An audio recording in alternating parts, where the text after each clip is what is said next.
Hello everyone, welcome back to Aikido Virtual Dojo, and today together with Durward we want to talk a little bit about the year-end period, because the year-end is approaching and our dojo, for example, will be closed during some time.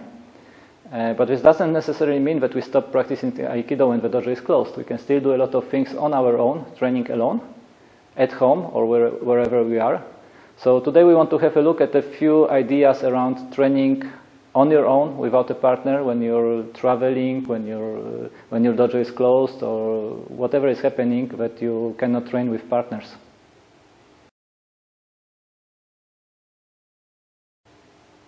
So the first thing we can definitely keep practicing while the dojo is closed is the warm-up. So we can do the warm-up sequence, some kind of warm-up sequence on our own on a regular basis. And personally, I found in the last years, in the previous years, I found that when I reduce a little bit the frequency of training during this year-end period, when I restart in January, my body feels much better. So I come back on the tatami in a better form. When I don't do it like 2, 3, 4 times a week, but maybe reduce it, make 1 week break, then another week doing like twice a week or once a week, twice a week. Just a gentle warm-up, to keep our body stretched, to keep our body used to the movements and in form, not exaggerating anything. And after this break with some little warm-ups in between, when I come back in January, for me personally, it feels much better. Now there's also the thing that we want to avoid a 2 or 3 weeks break when we don't exercise at all, and when we come back in January and after the first training we get muscle pain, right? So that is not a nice thing to do. So clearly one of the things to keep doing even when you're alone or when there is a holiday period in your dojo is just to keep warming up your body and stretching and training. Another thing that is very easy to practice when being alone, and it's even better maybe to practice once you have some experience, to practice it alone than with many other people around you, is the meditation. And meditation is more of a spiritual side of Aikido, or actually of any martial art. It's not only Aikido. In every martial art you will find some sort of meditation. It helps you to ground yourself, to explore your body, to feel into your body, to see how you are doing. And there are many different aspects that you can explore through meditation.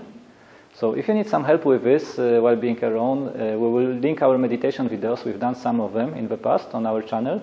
And you can take this as simple examples, and then you can build on top of this your own meditation practice, if you need some help, of course. So there are a couple of other, even more technical things that we can practice as well when we're not in the dojo. And what's interesting to practice these things outside of the dojo is that it helps you reinforce maybe kind of what you remember and actually what you don't remember. Some things, for example, are just like basic techniques. We've done some videos on this before, practicing techniques solo. We've talked about practicing from the nage side, the tori side, doing a technique and practicing that solo, and seeing if you can remember the steps, from the beginning to the end. We've also done videos on how to do the uke side, and so when you can also practice from being an uke and try to remember what steps you need to take and when you start to fall, and the different timing for the uke side too, which is quite an interesting challenge. Usually we focus on the more technical side, on the the nage side. So you can actually practice both of those sides solo, which can be quite fun. And wherever you have difficulties is usually kind of the parts that you don't remember quite so well. So these are the questions to bring back into the dojo, to bring back to your sensei when you come back and start again. Another thing that you can practice at home is weapons. So if you know some very technical solo practice weapons like suburi, like we practice here in our dojo, then you can take some time to practice some of those. Now if you don't have a weapon, if you don't have a bokken, for example, or even just a jo, you can grab an improvised weapon and pretend it's a bokken or a jo. and to practice with that. If you don't have even that, that's not a problem either.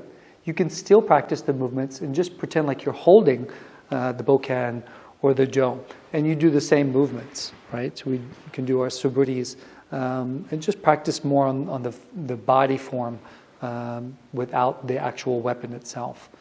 So these are actually possibilities that you can practice almost anywhere.